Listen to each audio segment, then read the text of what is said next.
When I first interviewed today's guest, I found Lydia Cornell, one of the stars of the 80s sitcom Too Close for Comfort, starring Ted Knight, and an accomplished writer, producer, radio show host, you name it. I found Lydia so witty and engaging and warm, I said, we need to have her back on the show sometime. Well, 7 years later. Whoa. Can you believe it? I was only 17 then, so 7 years later, I grew up a little. You know, there were so many stones left unturned. Yeah. In our last conversation. For example, just prior to your acting career in Hollywood, you worked for a time at a world-famous recording studio complex in Colorado called Caribou Ranch. Oh, gosh, yes.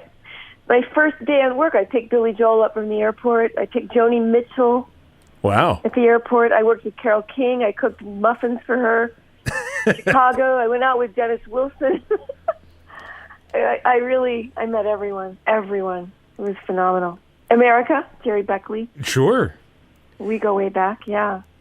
I was in the business school at University of Colorado in Boulder, and I was dying to get up to Caribou Ranch. I'd heard about it, and I wanted to break into the music business. I was obsessed with Caribou.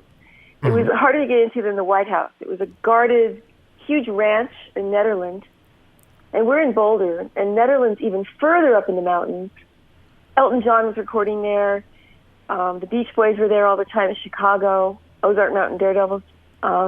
Neil Young, and this great rock and roll photographer, Henry Diltz. Oh, sure, yeah. Yeah.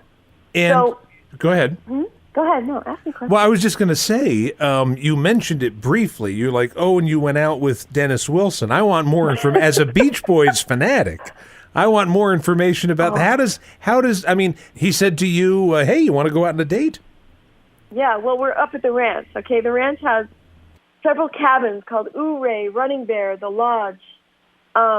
Each cabin houses part of the band. Each band member gets either their own cabin or they share a cabin with someone else. They get waited on hand and foot. We're the kitchen girls. We got to deliver food from the kitchen. And he was up on the lodge deck one day flirting with me, and I saw him every day while they were recording an album there. And we went out. we went out to dinner in the ranch kitchen. And then he took me into Boulder one night, and it was kind of a fun fling. You know, I can't remember too much except that I was awestruck, and it was very romantic. Did he play any music for you? Yes, he did. Actually, he was strumming the guitar and playing music right on the deck and singing. They were harmonizing. I'm also a big Beach Boys fanatic. So you must have met them all then. Yeah, I met them all, and now that I saw that amazing movie just a few months ago, what's the one called? Oh, Love and Mercy. Oh, gosh. Yeah. I am awestruck now, and I'm so obsessed with Brian Wilson and their music. Dennis was the cute one. He had the long hair. I love long hair on guys. I still do. There are so many cool stories. That ranch, it was amazing. So the way I got in was that I was the director of the business school marketing. I invited all these famous people to come speak at the business school, and I decided to invite Barry Fay, the biggest concert promoter in Denver, in the Rockies at the time, and Chuck Norris. Wait, is there an actor named Chuck Norris? yeah, he's a kung fu guy.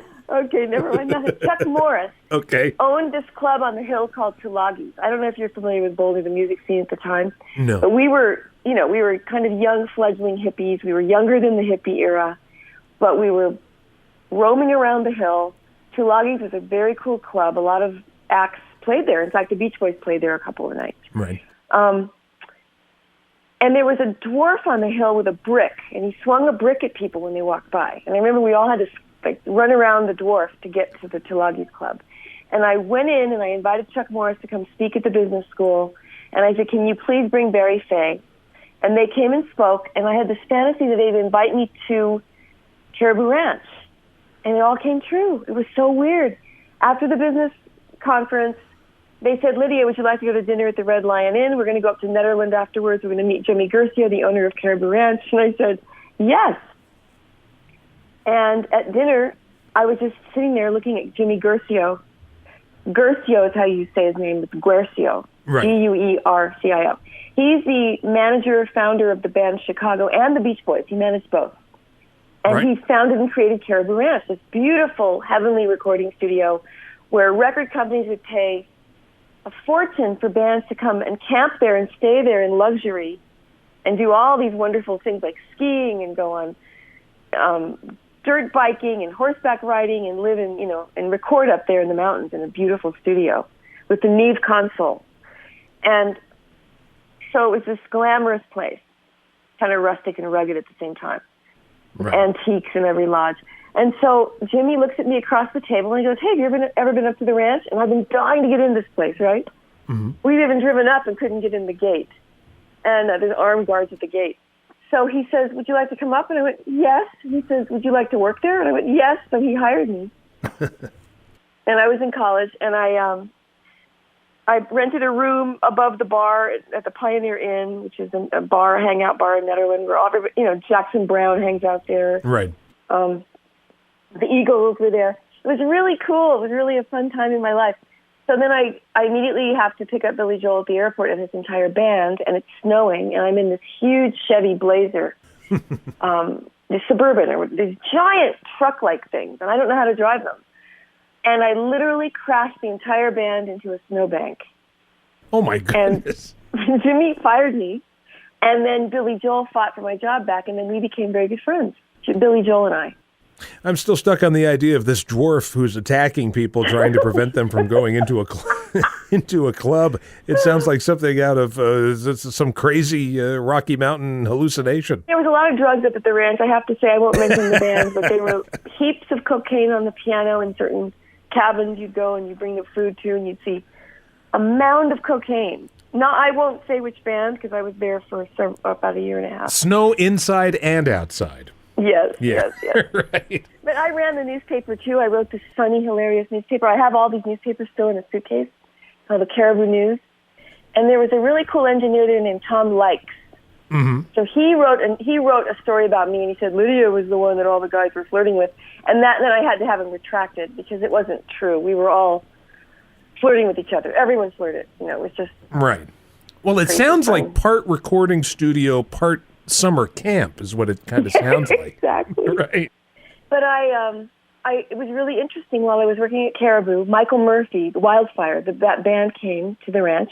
I designed his stationery, which was this beautiful Navajo symbol. I kind of created it. I made his stationery for him. I kind of managed him. And then he asked me to go on the road and be his road manager. So I road managed Michael Murphy. This is crazy. This is all this information I never even knew about. I know, it's so weird. I kind of blanked it all out. Wait a minute. I just want to get this straight. You crash Billy Joel in the band, and then next thing you know, you, of all people, are road managing Michael Murphy after that incident. I know, and he's married to Caroline at the time. And I dyed my hair dark, so I looked real dorky. I tried to play down I had brown hair anyway, but I decided to be a very business-like road manager, and I don't know how I got this job. I think they trusted me. She wanted me to come on the road with them. So I was in charge of the bus going from city to city to city, and I had a briefcase. I had to collect the money at the end of every gig, cash into the briefcase. And then it was really funny. We went all the way to Cleveland to the Agora Club, and we stayed in these kind of weird motels and hotels. And the band, I had to control the band. They were all sleeping in bunk beds, and I was always just monitoring everyone and making sure they weren't doing too many drugs and stuff like that. Right, sure. And the funny thing was changing a tire outside of Oklahoma, and the band wouldn't get out of bed to help me. It was just me and the bus driver, and they were like big babies, the sax player. And the sad thing is the pianist on Wildfire, Jack Murphy, died. He committed suicide in Evergreen, Colorado about a year later. Wow. This is late 70s, like 78, somewhere around there? Yes. Right. Yeah, because I got the series in 1980 and 78. Was that Wildfire? Wildfire was already out. So I was promoting it, and I used the symbolism on the album, That's Right, to make it stationary. That's what I did. I forgot. I have all these samples of all these copies of everything in suitcases. And then I have all these T-shirts from Caribou. I have football jerseys and T-shirts with the beautiful logo and the beautiful scroll work. They did a calligraphy. Wow. It was a great place to work. It was a lot of fun. And then I became the ranch photographer. I volunteered to become the photographer, and I didn't know how to take a picture. I never shot out of a Nikon. And all the pictures of the Beach Boys and Joni Mitchell are blurry. I still have them. They're hilarious. Joni Mitchell sitting on the deck, completely blurry. Well, I have to give you your credit because you went for it. You know, all of these various things. You were like, yeah, road manage, I'll do it. Photographer, sure. I mean, thank God nobody hired you to do a wedding. Michael Murphy's Wildfire here on the Vintage Rock and Pop Shop, and our guest today, our returning guest, is Lydia Cornell. So I guess after all the crazy experiences we just talked about that happened at Caribou Ranch, going to Hollywood and working with Ted Knight must have been something of a picnic compared to some of the things you had to do. You'd think so, but no, that was an entirely new beast. Yeah. Showbiz and the egos in showbiz are different. Well, we had talked about the show the last time you were on, but we never talked about how you even got the role of Sarah Rush. Coming to L.A., I was discovered somewhere. Later, ABC Network said that Joyce Selznick discovered me, and someone else said they met me at a party and they put me in a pilot. I went up for 3 pilots in a row, and one pilot, you sign your life away. You're not allowed to audition for another pilot if you get the other one. Right. So one pilot at a time. So the first one I went up for, I thought I did a great job, and I just acted my heart out, and I was up at ABC Studios, and it was a big screen test. And I thought, this is the best acting I've ever done, and I didn't get it at all. And I was crying. Right. And it's a good thing I didn't get it, because if I had gotten it, it wouldn't have ever gone. Whoever heard of it? Blue Jeans. It never even went. And Leonard Goldberg. And the second one was called Ladies' Man on CBS, and I didn't get that one. And I just decided this third one, they said, can you be at Metro Media at 4:30 p.m.? It was pouring rain that day. I took a bus. Right. I didn't know my way around L.A. very well. I was kind of new in town, and I was wearing a leather sweater, like a cheerleader sweater, and some tight jeans. Right. And I looked kind of normal. And I walked in, bedraggled and soaking wet, and I was 30 or 40 minutes late, and the secretary went, sorry, too late. Literally, this happened. I start to walk out the door, and Arnie Sultan comes out with Bob Stolfi, our 2 producers, and he goes, hey, wait a minute, let her read. She looks the part, let her read. They'd already seen like 400 girls. And I'm reading with Tom Werner was in the room. Now that I found this out 2 years ago when I ran into Tom Werner, he says, I remember your audition. I never laughed so hard in my life. So there were these 4 men in the room and a casting director, and I'm reading the part, and the part says, Sarah says to Dad, in case you haven't noticed, we are 2 very sophisticated young ladies. So there, and I pick up it says Sarah gives Dad a raspberry. So I pick up an imaginary raspberry, and I thrust it into their face. I go, so there. And you should have seen the look on their faces. Arnie Sultan, who's a Brooklyn comedy writer, Right. He goes, what the hell are you handing me here? And I go, I'm handing you a raspberry. I'm handing Dad a raspberry. And they go, oh, my God. You don't know what a raspberry is? And they couldn't stop laughing. And I was like, I looked like an idiot. I must have fallen off a turnip truck, they're thinking. And they go, it's the Bronx Chia. It's like this. Right. It's that sound you make when you sure. The Archie Bunker's famous. Right. Yeah. So then they go, oh, my God, can you be at the network tomorrow morning at 10 a.m. to meet with the head of the network and Tony Thomopoulos? And he was the president of ABC, and read with Ted Knight. And I went, sure. So I go home, and I get up the next morning, and I go to Schubert Theater to audition, and I'm like 4 out of 5 girls there. They've narrowed it down to 5 girls. And I'm wearing a white virginal flower dress, and all the other girls are wearing, their nipples are hanging out, and they're wearing skin-tight, right. cutoffs, and the midriff showing, and I look like a virgin. And I read with Ted, and there was like howling, just this one line I said, it isn't true. And they were just howling. It was just like this incredible audition, right? I remember that from the pilot, that line. Yeah. And Ted even went, oh, she's phenomenal. And they were clapping. And Arnie and Ted and everyone pulled me aside, and they said, we never tell an actress this. We always tell the agent. I didn't know that protocol. They go, we're going to tell you right now, you are Sarah. Good timing. We'll be back with more from our guest today, Lydia Cornell, right after this charming retromercial. It's premiere time on ABC. With Too Close for Comfort. Right after Three's Company. Tuesday, it's Ted Night in the premiere of Too Close for Comfort.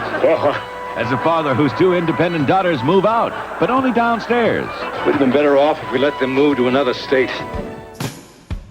We're talking to Lydia Cornell, one of the stars of TV's Too Close for Comfort today on the Vintage Rock and Pop Shop. And I don't think I mentioned this to you the last time we spoke, but one of the reasons that I loved that show so much, you'll never guess, I drew. I was like a budding cartoonist. Oh, wow. And I was in the, not to toot my own horn, I was in the local Lynchburg, Virginia newspaper.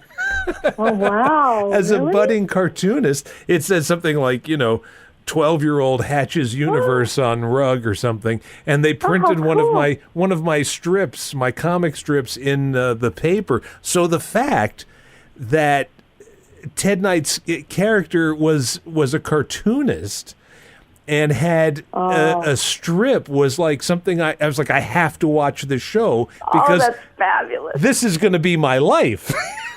Oh, yeah. Oh, I love it. Oh, my gosh, that's so cute. So everybody comes to it from a different angle, I guess. Yeah, absolutely. Oh, listen, I was a kid in a candy store. Getting that series was like, pinch me. Oh, my God. These are people I grew up watching. Ted Knight, especially. Right. And Mary Tyler Moore. I love that show.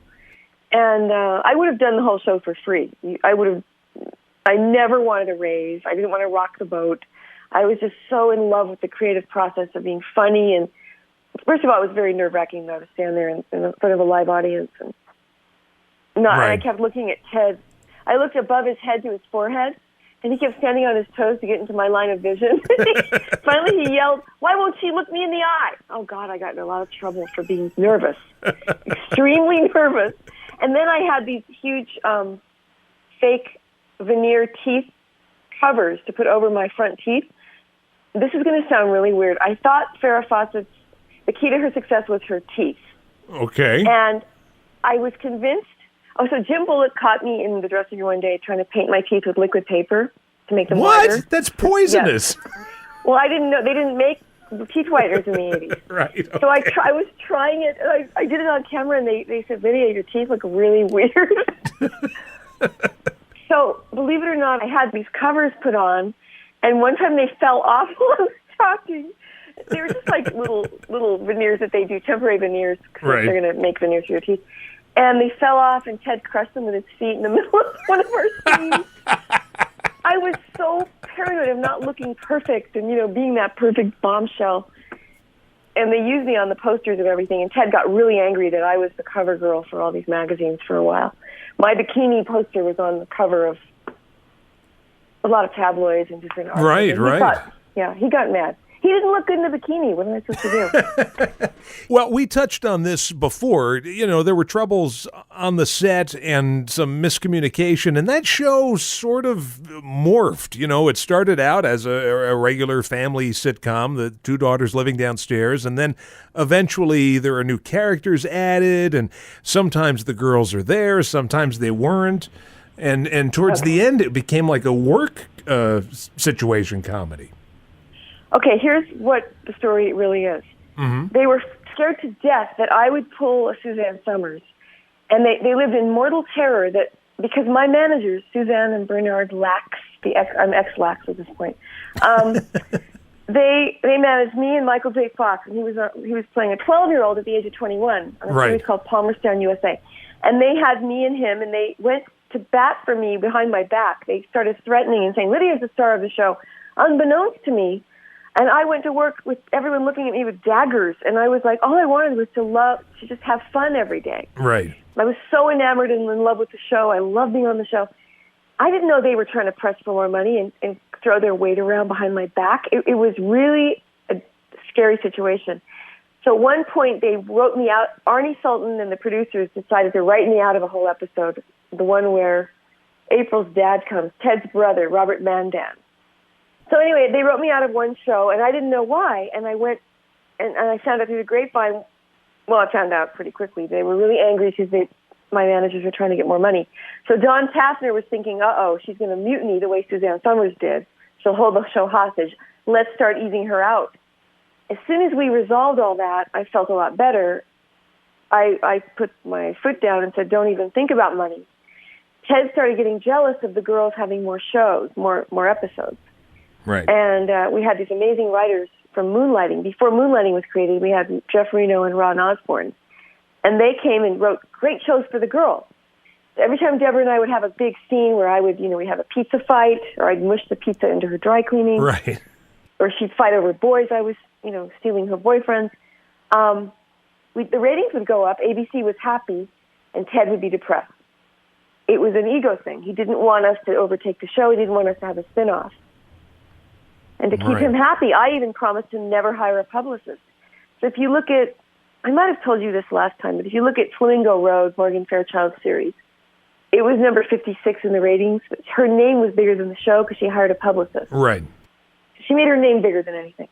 Ted wouldn't allow us to do that. In fact, it would have been bad all the way around. So we couldn't have longevity afterwards.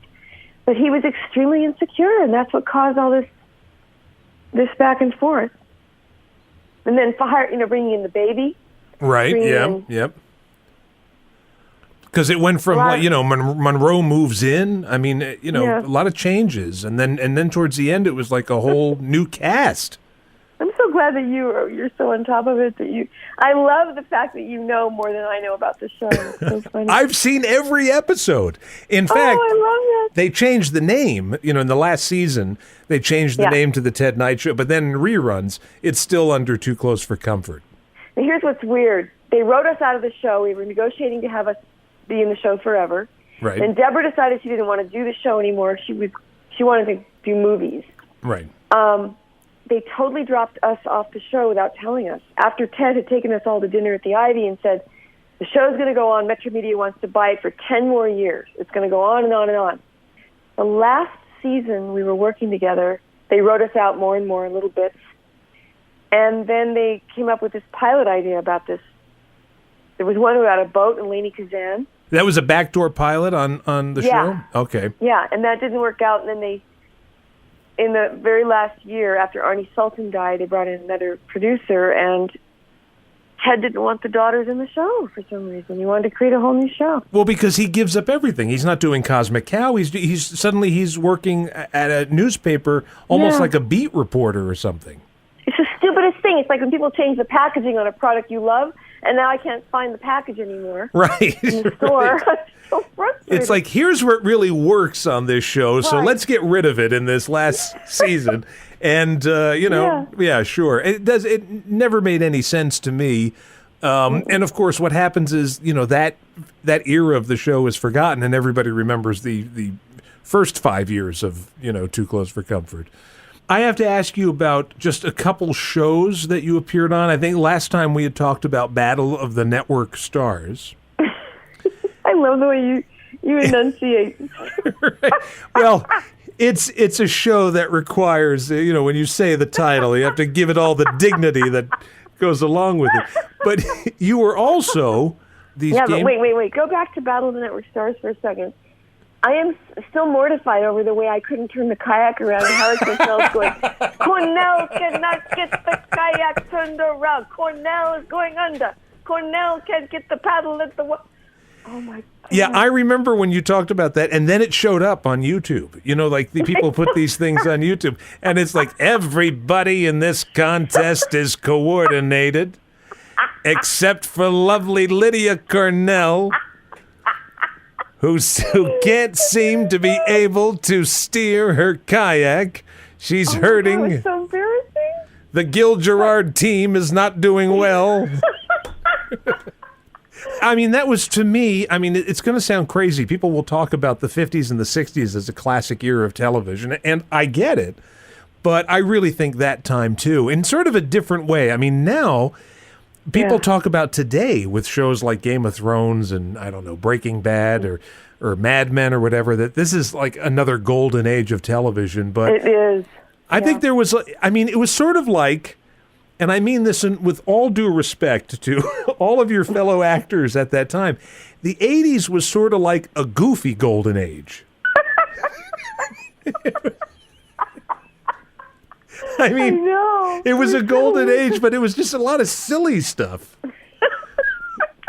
You know, it was fun. It was fun seeing the cast like have to sing a jingle about how great the network is. You know, which they'd never do today. You'd never see the cast of The Walking Dead going on and doing a dance routine and say, you know, we're number one and, you know, the fun starts here and all of that.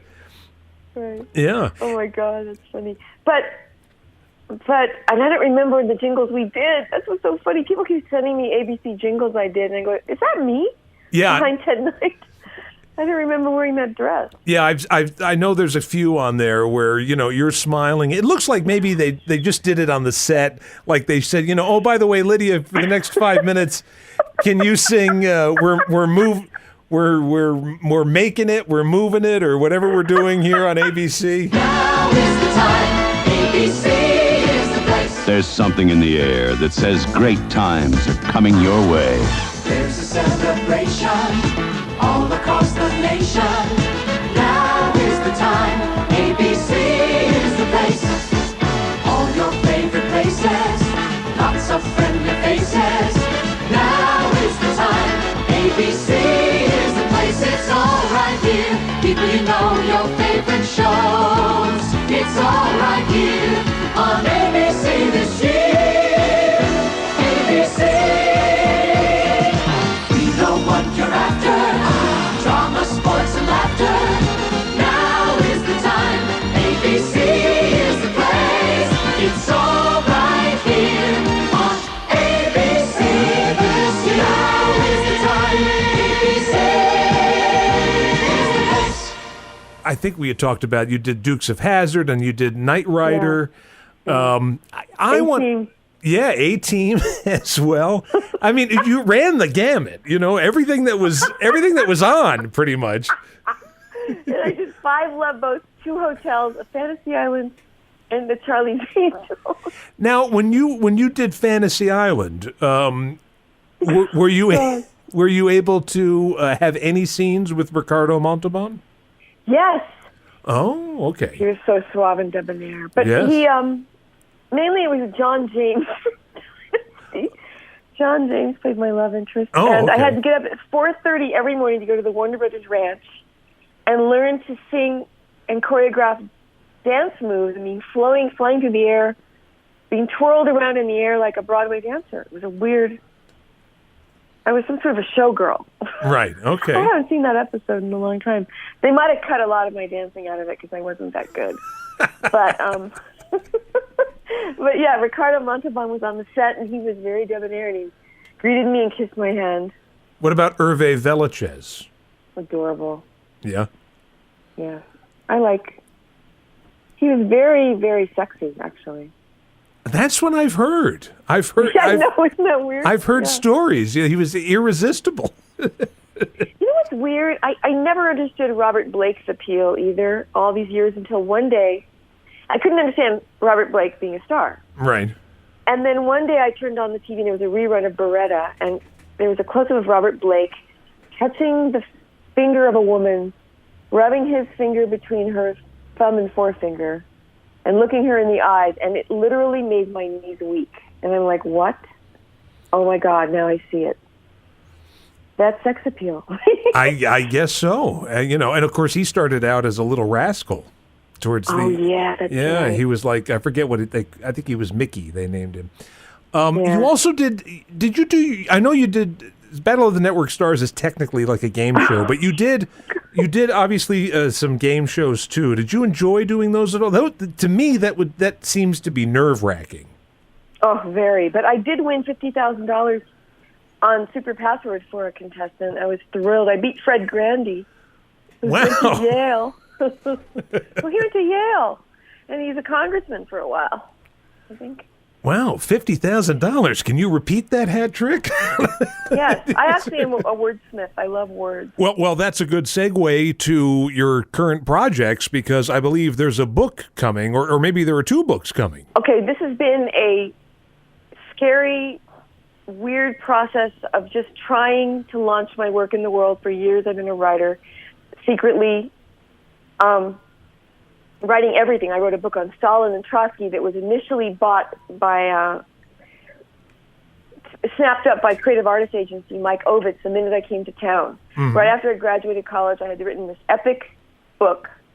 Oh, by the way, I worked for Jack Webb briefly. Okay, and Jack Webb, can I just pause you here for a second? Yes. Did you meet him, or did you...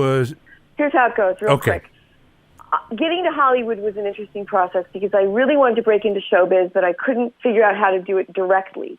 So I remember I came to L.A., I was working for Michael Murphy, then I got a job with Epic Records in L.A., and the A&R department, I was working in the A&R. Right. And I kept sneaking out and meeting the Go-Go's, and I met, I started dating a guy who managed Alice Cooper. Okay. He's a really cool guy. He's a good friend today, David Liebert. He was Shep Gordon's partner. Mm-hmm. And he managed Alice Cooper and the Go-Go's and the Runaways, actually. Right. And so we hung out, and I found my way around Hollywood. And one day I decided I really want to break into Hollywood. I walked onto the lot at Samuel Goldwyn Studios just to drop my resume under different doors. Right. Burt Reynolds Productions was there. Lucille Ball was there. And I didn't know Jack Webb. I didn't care about that. But in the hallway, I met a man walking down the hall named Paul Donnelly. And he says, "Hey, what are you doing?" And I said, "I'm looking for a job." He said, "Well, we're looking for someone in Mark 7 Productions. Do you want to give me your resume?" So he literally hires me on the spot to be the assistant to the director upstairs named Georgie Sherman, who directed a lot of John Wayne movies. He's kind of well known. Oh, yeah, okay. One of the very famous John Wayne movie, and he directed Jane Mansfield in different things. He's a very short producer. He was 4'11". Right. And he had the cutest squeaky voice, and we became partners in crime. We worked for Jack Webb, above Jack Webb's office. And Georgie was always plotting and planning different movies he wanted to direct. And in comes Mark Harmon, who was doing a series at the time called Sam, about a cop and his dog. Right.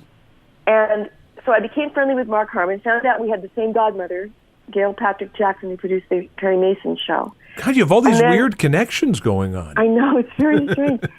And at the time, because my mother worked for Cornwall Jackson in the advertising industry when she was out here in Hollywood, and she met my dad at the Hollywood Bowl. Anyway, to make a long story short, Lana Turner comes in one day, Glynis O'Connor, and Leslie Nielsen, the whoopee cushion airplane. Hilarious. Sure. I mean, you had me at Lana Turner, but go ahead. Right. Lana Turner, and my mother's favorite actress. And we had to do hair makeup tests on her. We were casting a movie called Little Mo about the tennis great. And Lana Turner played the mother. And so she came in a dark brown coat, and we dyed her hair dark. And Mark Harmon was in the movie, too. And it was a really fun... I think Mark Harmon was in it. Not sure. I think he was. But so I had all these people in my office every day. And I became, and then, this was really cool, the Xerox copy boy hung out with me, and we both shared our dreams of becoming actresses and actors. I wanted to be an actress. Right. And I knew that was what my goal was going to be, and I was just trying to find a way in. And he's sitting there talking to me every day, waiting for the Xeroxing. His name was Linwood Boomer. And he ended up being the creator of Malcolm in the Middle later on in life. And he also played the blind preacher on Little House on the Prairie. Oh, my God. That's the same guy? Yeah, and he sat with me every day talking about our dreams of becoming an actor. And then 2 years after I became famous a year later. He became famous a year later, or 2 years later on that show, Little House. And then a year later, we became lovers on Love Boat. We had a Love Boat episode together. And we worked in Jack Webb's office. But the fun part of working for Webb was Georgie Sherman. We would spy on Webb out the window because Webb would scream and rant and rave and cuss. Right. And he always wore red socks and a red shirt, and he smoked like a chimney. And Georgie would go, "Come on, Lydia, let's look at Webb. Look at Webb. He's leaving the office. Let's spy out the window." We leaned out the window too far one day, and we dropped whole briefcase of papers on Webb's head. I'll never forget. The whole thing fell on him, and he looked up with a cigarette, burning a hole through one of the papers. He's like flicking it off, going, "What are you guys doing up there? Get busy." It's just really funny. Now, I'm just going to tell you something about Jack Webb. Yeah. Now, I didn't know anything about Jack Webb other than Dragnet. That was all I knew, the character of Joe Friday. And then when I started getting into old-time radio, I hosted it for a number of years on satellite radio, I discovered that Jack Webb was actually like the hippest guy around. Really? He had a radio show called Pat Novak for Hire, which was the smartest, wittiest, like film noir show, but on radio. He did that with Raymond Burr. Incredible show, and his acting is great. And he also did Pete Kelly's Blues, the radio show, which later became a film that he produced. And that was sort of like this jazzy beatnik type of show. God, I love those kind of things. He was married to Julie London, who was like the most glamorous singer going. So here he is, this guy that's very straight-laced, and yet he has this really intense artistic side to him. God, that's cool. I never knew that. And he made albums, too, where he recited romantic poetry. You're kidding. No, he did, yeah. Kind of like Bill Shatner did. Right, exactly. Sky with diamonds. It was the Jack Webb, like, and when I hold you in my arms, that sort of thing. So as we wrap up here, I just want to. So you've got the book. Wait. Let me just finish this little thing with George Sherman, the director of Jack Webb. And by the way, George Sherman, he started in silent films, if I'm not mistaken. God, I think so. Oh my gosh, he's like. So here's the greatest thing.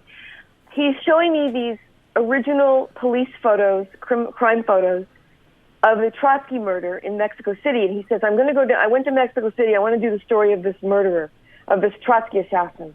He stuck an ice pick in Trotsky's head. Right. And I look at these photos, and I have all the original ones with me now. I still own them. He gave them to me, and he said, "Do you want to write this?" And I went, "I really want to write this. Let me try it." And I became obsessed with the assassin. He was a chameleon. He was exotic and very handsome, and he looked just like his mother, and there was an Oedipal relationship between them. She was a fighter at the front against Franco, a communist. Stalin's plot to kill Trotsky was one of the most bizarre stories I've ever heard. And there's another element to it. It's a big love triangle.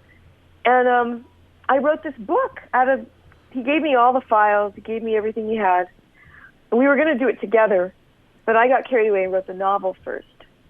And I literally walked into CAA one day. Mike Ovitz was just becoming the most powerful man in show business, about to become.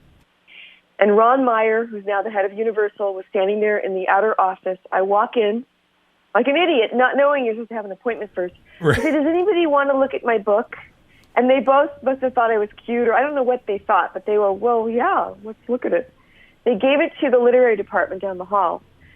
Tony Ludwig read it overnight and called me in the next day and said, "I want to represent the book," because it was kind of an inspired writing. Right. I know it was good because it's gotten good reviews. So that, and then I had a kind of a bizarre Me Too moment. A lot of Me Too moments started for me back then. And I would think, yeah. Yeah, and I was naive and I didn't let it happen, but I was shell-shocked by it. And I think my naivete kind of made one of them back off. But I can't name names, and I'm not going to yet, but I have a lot of names. But it's been a very interesting process of being told that you're not allowed to work.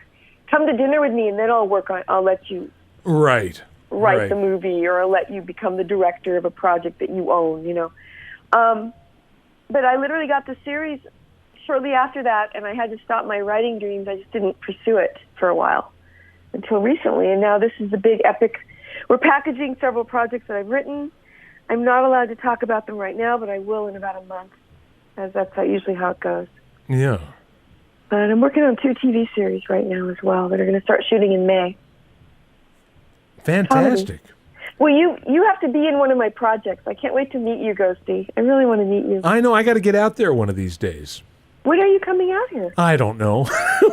One of these days, when I go on my tour of Jack Webb You memorabilia have to come. sites. I'll show you Yeah. everything. I'll show you my memorabilia. Do you fly? Or are you I haven't done it in a long, long time, but I don't have any fear of flying. I just fall asleep. Oh, good. Yeah, I go right. I'm out. But so if people want to catch up with you, I guess your website and then also Facebook are obviously the best. Yeah, my ways. website's being upgraded probably next week. I'm overhauling everything. We're trying to start another podcast. And it's LydiaCornell.com, Lydia. Cornell. Right. Cornell. Now, Cornell.com, LydiaCornell.com. That's it. I want to thank you so much for coming on. We have to do it again sometime. We're not going to wait another 7 years. No, But, we'll do it again, and especially when you've got the book out. That would be fun. Oh, yeah, finally, Yeah. yeah. It was so much fun. Thank you, Ghosty. Lots of love. Love you. Yep, you too, and take care. Okay, honey.